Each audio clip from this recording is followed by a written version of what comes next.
Bueno, pues arrancamos. Ahora sí, esto no es lo que esperaba, como va a ser habitualmente, con la sección criminológica, con la parte de el particular, el caso llevado al multimedia, el caso que era, bueno, esto para los jóvenes no lo van a entender. Rafa Fernández, muy buenas noches.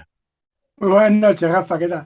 Y eso que hicieron una serie muy buena y que Televisión Española canceló después de su primera temporada, cosa que yo no entendí. Como tú y yo solemos entender pocas cancelaciones, porque claro, somos los únicos que solemos ver determinadas series. Bueno, dejando la broma, comenzamos por lo criminal. Ahora sí, la semana pasada hicimos un índice de criminología, dimos una serie de términos para que la gente no se pierda. Hoy vamos a entrar un poco ya en materia, sin fijarnos en concreto en un determinado caso o en un determinado delincuente criminal, sino haciendo otra especie de índice, pero tampoco es eso. Bueno, Rafa, empieza a contar tú, ya para que yo no me enrolle. Sí, bueno, lo que hemos pensado, ¿no? para este segundo programa es, bueno, ver un poco esas motivaciones, ¿no? Creo que ya la semana pasada apuntamos un poco, ¿no? Que una de las grandes incógnitas y por lo que se entraba la criminología era conocer las motivaciones reales que tenía, ¿no? Por qué se producía el delito, ¿no? Bueno, las Y motivaciones, evidentemente, perdona, Rafa, de los asesinos. Eso, exactamente. Entonces, quizás un poco de estos mediáticos estrellas, pues son los asesinos en serie, ¿no? Que es una de las categorías en las que hablábamos la semana pasada. Entonces, bueno, hemos preparado pues varias clasificaciones que vamos a ver también una evolución entre ellas en el tiempo para conocer las motivaciones, ¿no? Que se han podido fijar para el cometer los asesinatos, ¿no? Porque realmente estos casos a todos yo creo que nos causan una sensación de desasosiego, ¿no? De desazón y de no entender por qué pasa, ¿no? Bueno, pues vamos a intentar buscar cuáles son las motivaciones principales que están detrás de esos casos pues, bueno, muy llamativos que han existido a lo largo de la historia.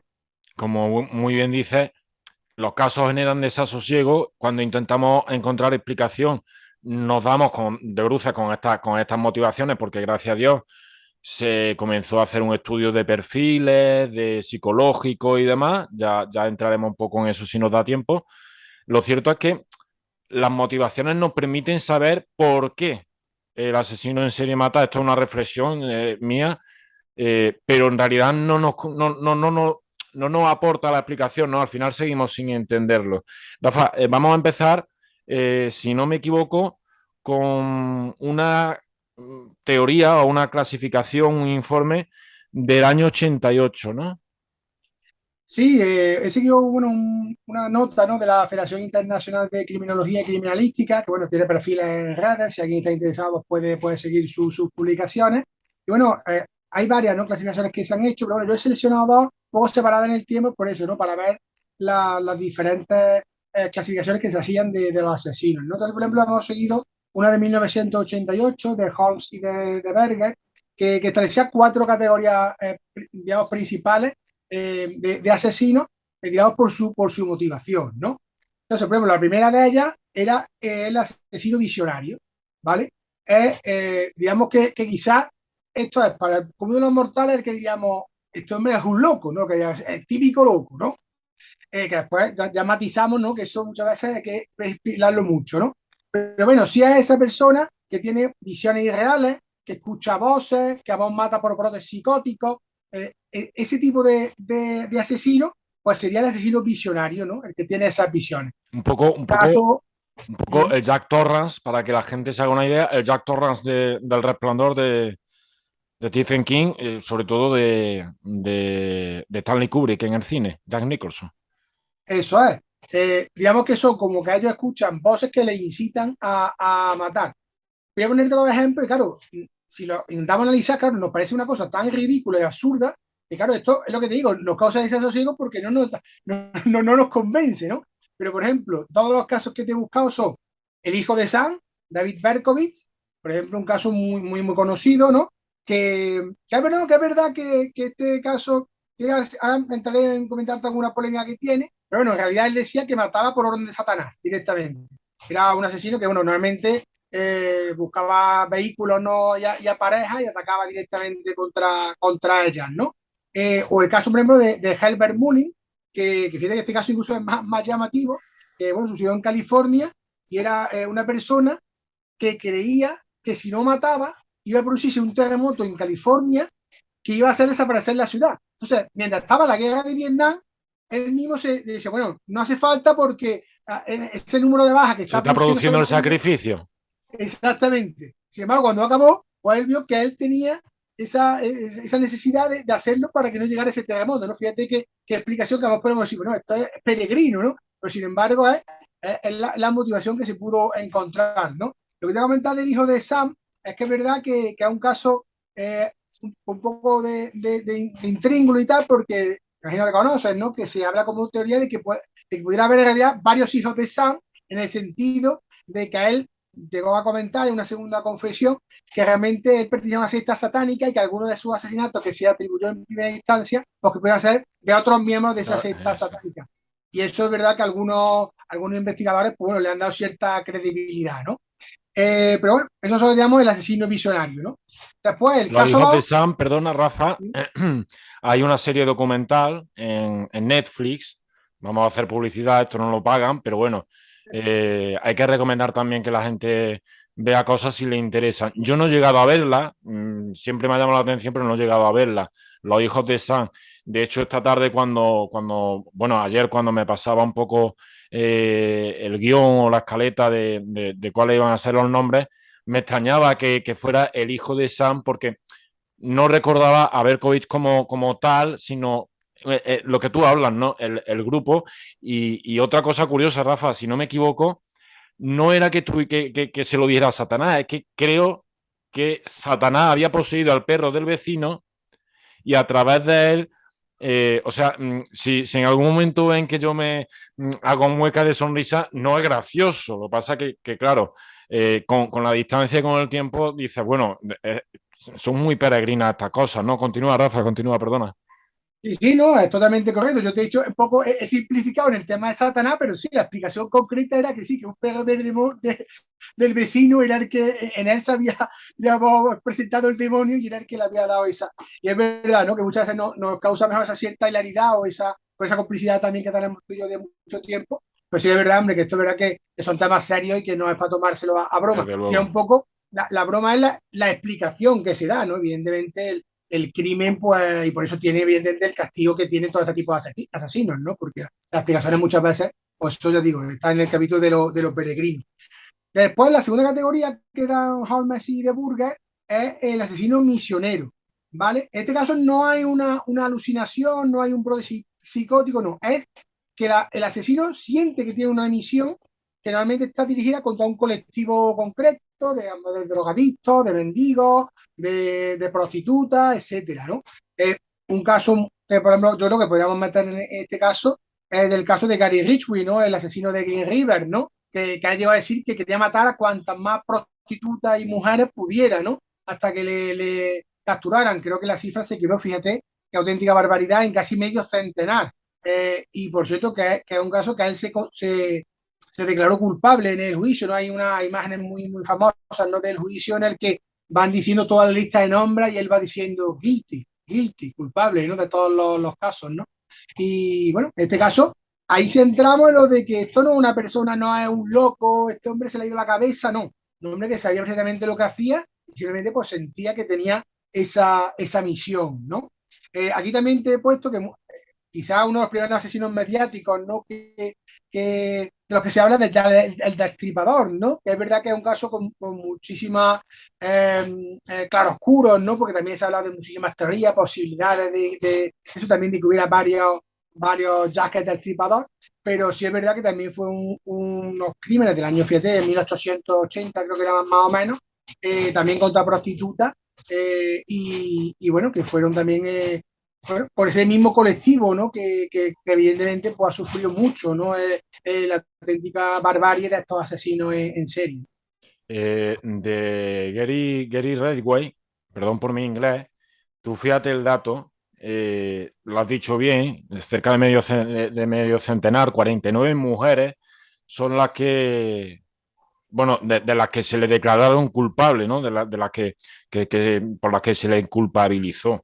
pero él confesó haber matado 79. Luego, en muchos de estos casos sucede que, no sé si esto, Rafa, esto ya puede dar para otro capítulo, para otro día, muchas veces, no sé si es por la idea del protagonismo, de querer ser más de lo que, o de que se siente protagonista, ¿no? Sin más. Y confiesan más de lo que han hecho. Luego, a lo mejor, es verdad que lo han podido cometer, pero hay muchos casos en los que confiesan una barbaridad de crímenes. En España tenemos el ejemplo del arropiero, confiesan una barbaridad de crímenes y luego en realidad, pues, hay un número importante, pero son menos. Sí, claro, porque aquí la diferencia son los que podemos probar, lo que la Claro, policía y la justicia puede probar, ¿no? Entonces siempre verá que esa cifra es menor. Y es verdad lo que dice, hay muchos casos, muchos, en los que se habla de cifras que ya son auténticas barbaridades, pero que incluso se hablan de más, ¿no? Y al final es que otra situación que pasa mucho es que estos asesinos en gran parte están muchos años en activo. Está hombre, es que claro. este año, este señor, perdona, estuvo casi 30 años, desde 1982 hasta 2001, que es cuando le arrestan. Claro, entonces fíjate que si hablamos de un periodo en los casos más digamos, de algunas semanas o de meses, pues claro, nada más que haciendo una media de lo que pueden matar en un año, fíjate si están activos, pues como ha habido estos casos, 20, 25, 30 años, pues las víctimas pueden ser innumerables, ¿no? Es verdad que es una auténtica barbaridad y después, claro, no todas se pueden probar, ¿no? Porque incluso en casos en los que no sé lo que dice el cadáver o tal, pues después hay que buscar esas pruebas, a lo mejor ya han pasado mucho tiempo, también el tema del ADN no estaba tan desarrollado en muchas de estas épocas, entonces bueno, son casos complicados, pero bueno, la situación es que al menos se pueda probar uno y a lo mejor es verdad que todas las víctimas no reciben la justicia por su familia no recibe esa justicia por su familiar, pero si al final la policía sospecha que ha sido responsable también y es por uno, pues ya por uno ya por lo menos está en la cárcel o está sentenciado a cadena perpetua, a muerte, lo que sea, ¿no? Entonces, bueno, dentro de lo que cabe, se le saca de las calles, ¿no? Pero sí que es Claro. verdad que muchas veces son muchas, muchas más víctimas de las que realmente se pueden probar o incluso al final se quedan establecidas, digamos, en las enciclopedias criminológicas, ¿no? Hemos comentado el visionario, el misionero.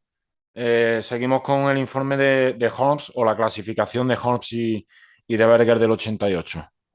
Sí, el tercera categoría sería el asesino hedonista, que fíjate que aquí, yo sé si casi la escala es casi, vamos casi a peor, ¿no? Porque claro, esto ya entramos a personas que realmente matan por puro placer, por el placer que les causa quitar la vida a otra persona, ¿no? Realmente, porque claro, pues sí, bueno, este al final, uno que estaba loco, el otro pues se quería un No, salvador, diríamos. aquí ya es el terreno de la maldad pura y dura, vamos, la maldad en estado puro. Exacto, en grado sumo, ¿no? Es verdad que aquí, bueno, es verdad que dentro de este hedonismo, de este placer, pues sí se solía subdividir en tres categorías, que era el tema de, sobre todo, la verdad que sabe también de matar por la emoción, etcétera. También eso lo veremos después, que muchos asesinos también lo comentan. Pero realmente los dos casos sí que o sea, los dos, digamos, subcategorías dentro de esta, se hablaría de la lujuria o del beneficio, ¿no? Del lucro, ¿no? Que también es una, otras clasificaciones pues también lo establecen como una de las motivaciones, ¿no? La lujuria, el tema sexual, la pulsión sexual, gran parte de los asesinos en serie pues lo han tenido, ¿no? Ted Bundy, por ejemplo, ¿no? Que es un caso muy paradigmático, era una situación muy clara que era por un deseo sexual clarísimo, ¿no? De violentar a las víctimas, en este caso a las mujeres, ¿no? Y después el beneficio, obviamente es, digamos, un tipo de asesino que, que comete sus crímenes, digamos, casi como un modus vivendi, no más que ese modus operandi que siempre hablamos, sino un modus vivendi que es para vivir de ello, ¿no? De Como lo si, que lo sí. van a robar, ¿no? Y en este caso, bueno, un ejemplo que podemos a colocar aquí es el de Anatolio Onoprienko, llamada la bestia de Ucrania, que es verdad que curiosamente en él pues se asocian los dos casos de asesino en serie y asesino en masa. ¿Te acuerdas que hablamos de asesino en masa? Aunque poníamos el ejemplo prototípico de Timothy McVeigh, pero realmente es la persona que mata a más de 4 personas en un mismo acto y él cumplió eso en varios asaltos a casa, etcétera, ¿no? Pero bueno, como también evidentemente prolongó su acción criminal durante varios meses, y porque fue verdad que fue muy concentrado en el tiempo, pero fue de un año y algo, creo, pues también fue evidentemente un asesino en serie, ¿no? y él reconocía, ¿no? Que su modo de vida pues era el robar y asaltar, ¿no? Y era, digamos, esa motivación en la que estaba detrás, más que, por ejemplo, ahí en este caso no había pulsión sexual, no había caso de abuso sexual ni de nada, simplemente era eliminar a las víctimas para robar todo lo que pudiera y tal. De verdad que es un caso prototipo, porque aparte después se, se aumentaba ya un cierto grado de piromanía porque tenía muchas veces quemando a las casas, Quemando. ¿no? Para pruebas, ¿no? Entonces es verdad que fíjate que muchas veces no son casos puros, ¿no? Sino que son un poco varios pues tienen de varios componentes, ¿no? Además, Y este después, tipo, Rafa, este tipo era muy metódico, o sea, tenía un plan establecido porque al hombre de la pareja, del matrimonio, de lo que fuera, le disparaba, lo mataba disparándole, a la mujer la acuchillaba o con un hacha, con un cuchillo, es decir, con arma blanca, a los hijos hacía lo mismo y luego lo que tú dices, en caso llegaba a quemar la vivienda, ¿no? sí, fíjate que eso lo comentaremos, se lo doy pendiente a veces. Es- es- no es muy usual, ¿no? Que un mismo asesino utilice diversas armas para cometer sus fechorías, ¿no? La realidad es que realmente pues, suelen tener no sé, el que, entre comillas, le gusta estrangular, pues suele matar con el método de la estrangulación, ¿no? El que mata por disparo, pues por disparo, ¿no? Pero realmente que alterne eso no era muy habitual, ¿no? Quizá en este caso, pues evidentemente se podría explicar por eliminar la mayor amenaza para llegar a cometer su crimen, que puede ser en este caso la figura masculina, y después las mujeres o los hijos, pues bueno, tener la opción de utilizar otro método, pues incluso pues, más sangriento, ¿no? En realidad, y también pues, que le permitiera experimentar, ¿no? Ese punto también de placer, que no es digamos, el puro placer porque sí, porque en este caso tenía una motivación, digamos, pecuniaria o económica, pero que también está ahí, ¿no? Por eso se habla de ese asesino hedonista, ¿no? Y después el cuarto ejemplo, cuarta clasificación en esta primera, digamos, categoría grande que hemos encontrado, pues sería el asesino dominante, que diríamos que es en el que prioriza el poder y el control sobre la víctima. Lo que muchas veces la sensación de tener la vida de una persona en tus manos, ¿no? Que puedes hacer lo que quieras, ¿no? Entonces, quizás he buscado un ejemplo un poco diferente y que a lo mejor nos da mucho a muestra de eso, que es Robert Hansen, el asesino de Alaska, que aparece, se incluye mucho en ¿te acuerdas lo que te comentaba la semana pasada, ¿no? De que podía ser la persona más cercana y que parecía más normal en la que era el asesino en serie, Y ¿no? En este aquí lo caso tenía.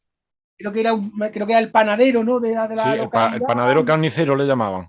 Exactamente, ¿no? Y bueno, una persona conocida dentro de la comunidad y después, bueno, pues era un auténtico, bueno, un asesino brutal, ¿no? Porque no solo abusaba sexualmente de las víctimas, sino que después las dejaba en libertad en un bosque para jugar a cazarlas, ¿no? Fíjate la belleza de una persona ya indefensa después de haber sufrido grandísimas torturas y abusos y el saber que encima te van a disparar como si fueras un animal, ¿no? La verdad que es una situación absolutamente, bueno, te digo, abyecta, ¿no? Que esa palabra salía mucho en mi estudio en criminología y saldrá mucho en esta semana y verdad que es uno de esos casos que sí que es verdad que te generan quizá un cierto espelunde, ¿no? Y fíjate, este hombre cuenta que de joven, de chico, era delgado, tímido, tartamudo y con acné, y que por eso las muchachas no le hacían caso. ¿Qué pasó? Que él empezó a odiar a las mujeres, empezó a ser misógino, hablando rápidamente. Y con todo eso, que esto hila con lo que tú has contado, encontró refugio en la caza. De repente el tío dice, pues mira, caza y odia mujeres. Pues, como tú decías, era una persona normal y fíjate la persona normal, ¿no? Vamos con la segunda clasificación, Rafa. Sí, fíjate que por ejemplo, avanzamos 18 años en el tiempo y en 2006 Fox y Levin hacen una clasificación que aquí pues, no vamos a detener tanto, pero vamos a comparar cómo van avanzando y a lo mejor se van subdividiendo, algunas coinciden, otras no, pero fíjate cómo se van ahora a categorizar, quizás más cercano en el tiempo a nosotros, ¿no? Ya en el siglo XXI, ¿no? Fox y Levin, por ejemplo, hablan de los asesinos emocionales, ¿no? Bueno, lo que se habla, ¿no? de experimentar emociones fuertes, ¿no? Típico de emociones fuertes que a veces lo añadimos a cualquier otro tipo de situaciones que no tengan que ver, digamos, con un asesinato, ¿no? De experimentar sensaciones, esa adrenalina la que tanto se habla. Y fíjate que aquí aparecen dos subtipos, ¿no? Vuelve a aparecer el dominante, ¿no? Digamos, el caso dominante, pero aquí se incluye la figura que quizás no se decía tanto en la anterior, que es muy conocida también, ¿no? Que es la figura del asesino sádico, ¿no? Que es el que experimenta ese placer, se excita por el dolor de la víctima, ¿no?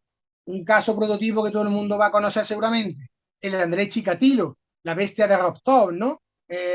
Un asesino, este caso de la esfera soviética, ¿no? Que bueno, creo que el dato creo que superaba incluso o está muy en el límite de los datos de Anatoly Onoprienko, ¿no? El peor asesino en serie, según he leído, el peor asesino en serie, considerado el peor asesino en serie de la Unión Soviética, de la historia de la Exactamente, Unión Soviética. correcto. Y en este caso, sus, digamos, víctimas más ideales eran mujeres y niños, y de verdad que con ellos pues, practicaba algo, tortura, mutilación, incluso momentos de canibalismo. Con Andrés Chikatilo hay una cosa que, bueno, yo creo que la gente a mí que le apasione un poco esto lo conocerá, y es que estuvo a punto de ser detenido muy al principio de sus actos criminales, pero lo típico que en ese momento la policía que lo detiene no se le ilumina esa llama, digamos, se escapa de esa opción de ser detenido, y después pues tuvo un auténtico reguero de sangre, ¿no? Y de víctimas, ¿no? Que se podría haber evitado, ¿no? Es una cosa que también veremos durante esta sesión dentro de tu programa, que a 50 veces se ha pasado, ¿no? 52 víctimas mortales. Exactamente, ¿no? Al menos Eh, 52. Correcto. Después, aquí se vuelve a hablar de, como categoría, los asesinos misioneros, ¿vale? Y aquí lo que se hace es, o sea, pues, digamos que son los que tienen una misión, digamos, aquí se establece que son los que ellos se sienten llamados a Es algo matar. mesiánico, sí, una especie de sensación mesiánica. Exactamente. Entonces, aquí lo que se hace la división es el reformista, que no tendría alucinaciones, sería el caso de que hemos hablado de la señora de Chris River, o el visionario que sí las tendría. Entonces sería la diferenciación que se haría en este caso, bueno, ¿vale? O sea, digamos que eso serían fases del misionero, pero digamos que en este caso, tanto David Berkowitz, por ejemplo, como Gary Ridgway, serían un tipo similar de asesinos, puesto que ellos se sentirán con una misión, bien estando totalmente cuerdos, porque ellos lo deciden así, con todo un destino colectivo, o porque unas voces, el perro, Dios, Satanás o quien sea, le impulsa a matar, ¿no? Y después, la tercera grupo que está desenfadado y Levi, pues serían lo de por conveniencia, ¿no? Que en este caso, claro, ellos hablan de los sicarios asesinos a sueldo, ¿no? O bien el que también se llama el protector, que es el que asesina para eliminar, digamos, testigos y protegerse, ¿no? Que además muchas veces es lo que se dice, comete una agresión sexual primero y después mata a la víctima. Claro, hay determinada gente que agrede. Aquí hemos conocido muchísimos casos, el violador del ensanche, el violador del ascensor, muchos casos que realmente eran personas que hacían una conducta sexual, muchos de esos casos violentas, pero después no mataban a la víctima, No, a la eso. víctima con vida, ¿no? En este caso, bueno, pues estos tipos de asesinos evidentemente eliminan testigos, ¿no? Y claro, aquí ellos hablan del tema de los sicarios, los asesinos a sueldo, pero claro, esto yo creo que es un tema controvertido, ¿no? Porque hay muchos estudios que no consideran a los sicarios asesinos en serie, ¿no? Porque digamos que no existe esa motivación que hay que buscarle a un asesino en serie, sino simplemente es, bueno, tú me pagas y yo voy y ejecuto. Y también porque en algunos casos sabes que evidentemente es más de una víctima, ¿no? Porque a lo mejor se mata a la persona y a lo mejor a su pareja, ¿no? Que en este caso, por desgracia, le pilla el acto criminal con él, ¿no? Entonces, es verdad que es un punto de debate en el que, eso no sé qué, cómo lo ves tú, que tú Yo- sé que, por ejemplo, el tema de Colombia, del claro, sicario de Pablo Escobar, lo conoce bastante bien. Si realmente esa gente son asesinos en serio, realmente estarían, digamos, en otro mundo, ¿no? claro, por ahí te iba a salir yo precisamente, porque si al hablar de sicario te puede ir, yo me iría directamente a México, a Colombia, porque son los asesinos a sueldo, que es que ya no es que tú lo llames para que mate a una persona y ya está. Esto de me debe un muerto de la película de Concha Velasco y Manolo Escobar, por poner un ejemplo que se pueda entender, ¿no? Es decir, yo te pido, te contrato para un asesinato y punto, no. En este caso es que estaban a sueldo, es que eran a nómina. Popeye, que murió hace no mucho, ese señor está, como quien dice, estaba a nómina de Pablo Escobar. ¿Son asesinos en serie? Yo nunca me lo he planteado, fíjate, cuando he visto la clasificación, cuando me la mandaste, digo, pues mira, nunca había caído en ello. Popeye, Pinina, que fue el mayor lugarteniente de Pablo Escobar, toda esta gente, el Chopo, toda esta gente eh, tenía las manos manchadísimas de sangre porque estuvieron años matando, con pistolas, con bombas, con lo que hiciera falta. Eran asesinos en masa, además también. Pero son asesinos en serie.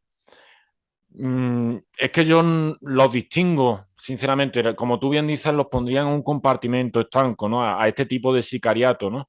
Porque sí son asesinos en serie e incluso asesinos en masa, pero no tienen el perfil que tú decías de todo lo que hemos hablado antes, ¿no? Del placer. Aquí es verdad que hay una motivación que es cobrar y sobre todo estar a bien con el patrón, porque eso al final también existe, es decir, esa cierta idolatría o admiración hacia el patrón, eso existe, pero yo no tengo claro si nos metería en asesinos en serie. ¿Eh? Y nos queda todavía, Rafa, una tercera clasificación que a mí me parece bastante interesante porque surge de los propios asesinos. No que los asesinos se estudian a sí mismos, sino que los estudios que ha habido de asesinos en serie, pues surge un poco de lo que han ido contando los propios asesinos. Bueno, o mejor explícalo tú que lo va a hacer mejor. Sí, bueno, como sabes, y por ejemplo, esto se puede ver bastante bien en la serie Mindhunter, ¿no? Que también recomendamos a la gente, la que no lo haya visto, si la quiere ver, pues ahí un poco ligado al trabajo de los que crean los perfiladores, ¿no? Del FBI, ¿no? Digamos que es el inicio de lo que después se ve en otra serie muy conocida que es Mentes Criminales, ¿no? Que también tuvo muchísimas temporadas, imagino que la gente más la tiene más presente, ¿no?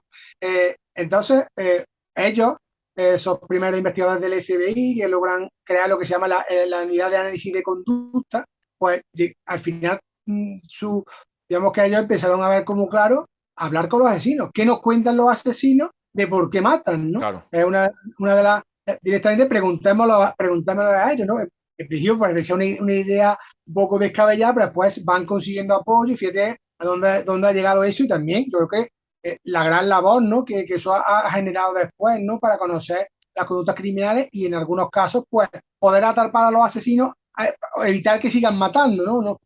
Es muy complicado evitar que un asesino, digamos, en potencia se le detecte antes, pero sí que a lo mejor cortar su carrera criminal mucho antes y que no tengamos los casos que hemos hablado antes de 49, 50, 80 víctimas, ¿no? Entonces, bueno, los propios asesinos, en realidad, en algunos casos, pues daban motivaciones que eran parecidas, pero por ejemplo, una que quizás no hemos tocado tanto es, digamos, en la que siempre se va a llamar como venganza o justificación, ¿no? O sea, digamos que, y tú has comentado antes, ¿no? Gente que en la infancia ha vivido incluso situaciones de abuso, llegado el caso, etcétera, y que después pues vuelca esa ira contra otros en la edad adulta, ¿no? Entonces, aquí hay muchos casos de personas que realmente, entre comillas, han estado matando a su madre muchas veces durante su etapa, digamos, de ya en lo que decimos, ¿no? En edad adulta, ¿no? Porque, eh, por ejemplo, un caso muy conocido que también la gente tiene en mente, ¿no? El de Ed Kemper, ¿no? El asesino este que era un asesino bestial, ¿no? De dos metros. el asesino de colegialas que le llamaban. exactamente. Pues él hablaba de que en realidad gran parte de su motivación llegaba por cómo él se había sentido tratado por su madre, ¿no? Entonces, bueno, es verdad que no debe ser una justificación porque esto tiene que quedar siempre muy claro, que aquí nunca vamos a comprarle el argumento al asesino en serie que ellos dan, ¿no? Esto, porque viene de gente que tiene infancia terrible y no se transforman en asesinos en serie, ¿no? Entonces, pero bueno, sí que es verdad que yendo un poco al testimonio directo que te pueden transmitir, pues sí que es verdad que muchos asesinos sí hablan de esos traumas infantiles como causa de en qué se han convertido a ellos como ya personas ya mayores, ¿no? Ya superando la edad adolescente, etcétera, ¿no? Después, por Este ejemplo, caso, Rafa, perdona, brevemente, desde pequeño desarrollaba ya un comportamiento un tanto extraño. No voy a decir psicopático porque algunas de las cosas que voy a decir pues pueden ser incluso normales, ¿no? En riña entre hermanos, ¿no? Por ejemplo, el hecho de desmembrar o decapitar la muñeca de una hermana. Eso si un muchacho es travieso, pues puede hacerlo, pero es que este muchacho de niño torturaba y mataba animales y luego aparte con las muñecas de las hermanas lo que hacía era rituales sexuales. Es decir, estamos hablando de una mente que ya tiene cierta perversión en su infancia. claro, ahí yo creo que ahí es lo que se habla muchas veces de conducta desviada, ¿no? Se desvía de la norma y Claro. después en algunos casos, por suerte, no son todos, ni mucho menos, pues acaban en convirtiéndose en un criminal, ¿no? Lo que habla de los animales es muy importante porque en estos estudios que se han hecho y los que gran parte de la criminología ha estado sentado en ella, pues se ha descubierto que hay muchos asesinos que desde pequeños torturaban animales y eso después lo han llevado a hacerlo con personas, ¿no? De hecho, mmm, ahora, en cierta manera, es un motivo digamos, de poner sobre aviso, digamos, ¿no? Si no adolescente siquiera, sino un pequeño, tiene una actitud de ese tipo, de falta de respeto con los animales, que no es lo normal, porque en general a los niños les suelen encantar, ¿no? Los animales, ¿no? Los perritos, los gatitos, etcétera, ¿no? Entonces, evidentemente puede ser una señal de aviso de que algo quizás no está Algo funcionando no bien, ¿no? funciona, claro. En esa mente, ¿no? Entonces, pues sí que es verdad que son situaciones que encontramos, ¿no? En muchos de estos asesinos y que, ya digo, nos dan una pista de eso. Y otra cosa es el tema del maltrato, abuso, etcétera, de la infancia. Puede ser del padre, de llegar a un abuso sexual del padre, pero también, digamos, un abuso de superioridad, digamos, o de maltrato mejor de la madre, ¿no? Porque muchos, te digo, muchos de estos asesinos, pues eh, culpabilizan a sus madres, ¿no? De lo que ellos han hecho, ¿no? Después, por ejemplo, las otras situaciones sí son ya parecidas a las que hemos visto, ¿vale? En realidad hablan mucho también del poder y el control, ¿no? Lo que digamos que la sensación que experimentan por acabar con la vida de una persona, quizá en una faceta primera sería como un poco un mundo de fantasía en el que a lo mejor se creen mucho más importantes, ¿no? De lo que realmente son o de la labor que están haciendo, ¿no? Aquí, por ejemplo, hay una que, por ejemplo, creo que viene en tocarlo, que tampoco lo hemos comentado, están esos casos famosos de los ángeles de la muerte, ¿no? Por ejemplo, el caso de Harold Shipman, ¿no? Conocido realmente como el Doctor Muerte, ¿no? Que creo que el dato final, fíjate que fue de 238 víctimas. En este caso, era una especie de aplicación de la eutanasia por él mismo, porque él consideraba que esa persona ya había llegado su momento y le administraba una dosis letal de medicamentos que hacía que acabaran con su vida. Claro, es verdad claro, no fue fácil, evidentemente, conseguir, porque era un médico respetado, personas mayores, pero hombre, son muchísimas víctimas, ¿no? Creo que se tuvo que hacer por dentro mucho más diligente ahí para haber evitado esa auténtica barbaridad, ¿no? Y creo que es verdad que es otra sensación de poder y control, ¿no? Fíjate, el típico médico en el que tú realmente a un médico pones la vida en sus manos, ¿no? Realmente, en general, ¿no? Cuando tú vas a tratar, tú tienes un problema más o menos grave, en realidad necesitas un diagnóstico y confía evidentemente en él, ¿no? Pues fíjate esa figura, ¿no? De los ángeles de la muerte, que está muchas veces ligado también a enfermeras, a mujeres, pero que evidentemente digo, también existen casos de hombres y en este caso, pues el más prototípico es el de Harold Shipman, ¿no? Y después la otra, digamos, mala sensación, que realmente no he puesto, no he traído ningún ejemplo porque está muy, prácticamente muchos asesinos, es lo que ellos llamaban sentirse vivo. Tú fíjate qué explicación, ¿no? Realmente el acto criminal, el acto de matar a otra persona, le daba una sensación de euforia que no experimentaban con ninguna otra cosa. Porque hemos visto casos de asesinos en los que ellos mismos, entre comillas, han intentado pelear contra ellos mismos, ¿no? Contra esas pulsiones, ¿no?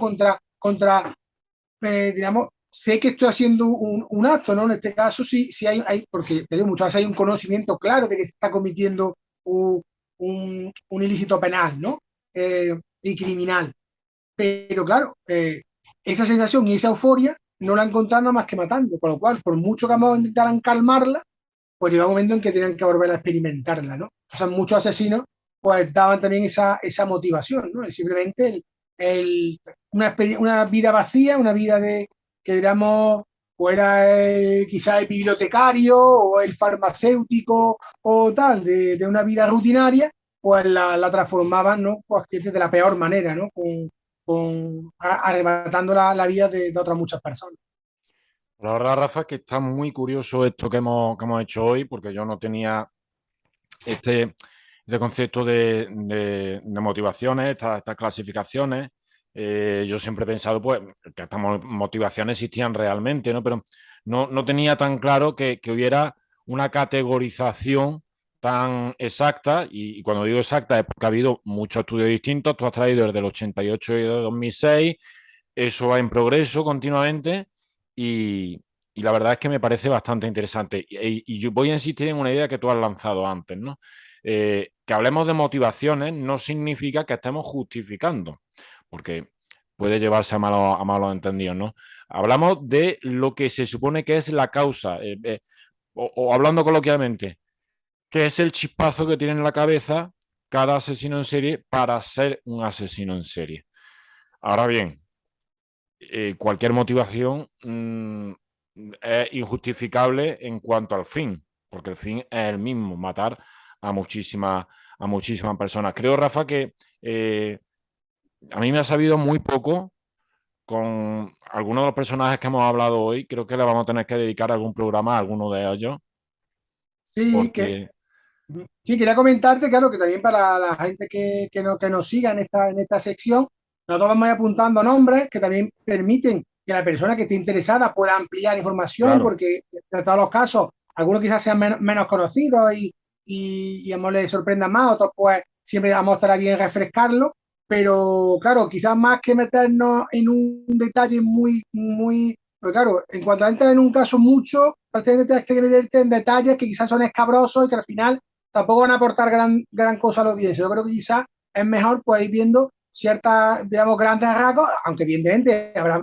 situaciones en las que podremos volver, porque vamos, la actualidad no lo demande, porque se cumpla quizás aniversarios y tal, que también nos puedan permitir eso, y habrá que volver porque evidentemente hay casos y detalles que son muy interesantes, ¿no? De estos casos también para lo que pudieron, como también te comentaba la semana pasada, lo que pudieron ayudarnos a aprender para el futuro en otras situaciones.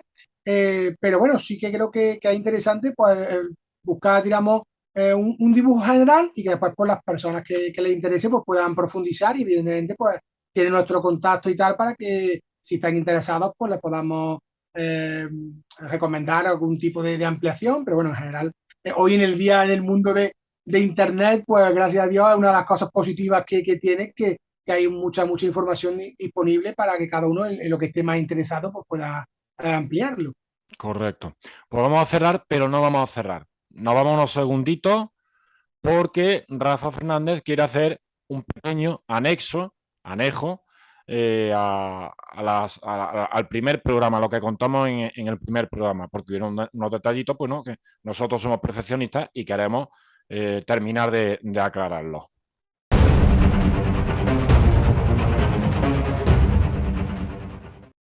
Bueno, pues vamos con ese anexo, Rafa. Cuéntame, porque aquí ya no tengo yo nada anotado.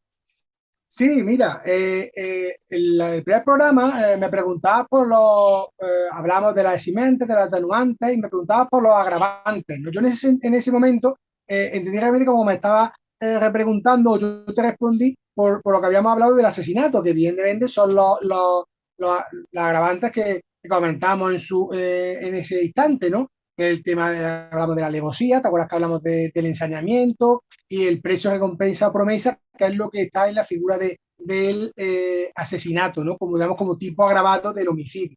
Pero en realidad existen otros agravantes, ¿no? Y que creo que es más correcto que te des la respuesta pues, digamos, digamos que más amplia, ¿no? El Código Penal realmente incluye otros agravantes que es verdad que después leyendo me acordaba que era lo de, por ejemplo, ejecutar un delito mediante disfraz, por ejemplo. Era una situación que es un agravante dentro del Código Penal, realmente está recogido para todo tipo de delitos en los que pueda un poco eso aplicarse, pero es una situación que está ahí. Después, una cosa clarísima, ¿no? Que evidentemente nos comentaba es lo que hemos hablado de contra grupos concretos, ¿no? Por ejemplo, contra grupos, o sea, contra judíos, Sí, contra colectivo. gitanos, contra colectivos, ¿no? Que eso, evidentemente, eso es un agravante también. También está un agravante muy claro que no te comentaba, es de la reincidencia. Si hay una reincidencia, eso sirve como agravante también de cara a establecer la pena, ¿no? Y después hay otro par de situaciones que es obrar digamos, el abuso de confianza que se pueda ejercer por la relación que mantengan esas dos personas, o también prevalerse del carácter público que tenga, en este caso, de que comete asesinato con respecto para hacerlo, ¿no? Entonces, todas estas son situaciones que son agravantes, aparte de la alevosía, del ensañamiento, realmente está descrito como hablábamos, aumentar inhumana y deliberadamente el dolor de la víctima, o bien ejecutar la muerte por precio, recompensa o promesa. Estupendo. ¿Alguna cosita más, Rafa, en este anexo? Nada, que simplemente comentar que la idea es que, por ejemplo, cuando veamos el programa y lo analicemos, pues si creemos que había alguna cosa que más puntualizar, ¿no? Porque a lo mejor no hayamos terminado de explicar bien, o que se pueda ampliar con algún detalle concreto que tal, pues lo haremos, ¿no? En este haremos de vez en cuando pues el anexo con respecto al programa anterior. Y bueno, ojalá que también pueda ser porque gente pues se interese por cosas, nos quiera Y ampliar o pregunte. nos pregunte y les podamos pues, responder alguna cuestión pues, relacionada con lo que hablemos, ¿no? En esta sesión de Por lo Criminal. Os dicho queda, Rafa. Un auténtico placer. La verdad que suena feo decirlo, pero me lo paso estupendamente contigo hablando de criminología.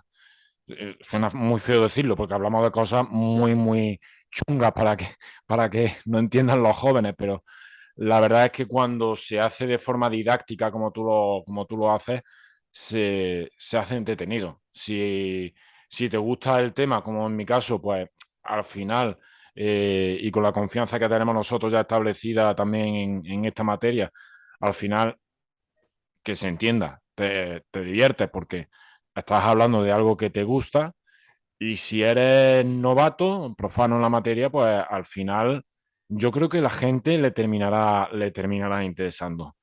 Rafa, que muchísimas gracias y volvemos la semana que viene a ver qué historia me cuentas.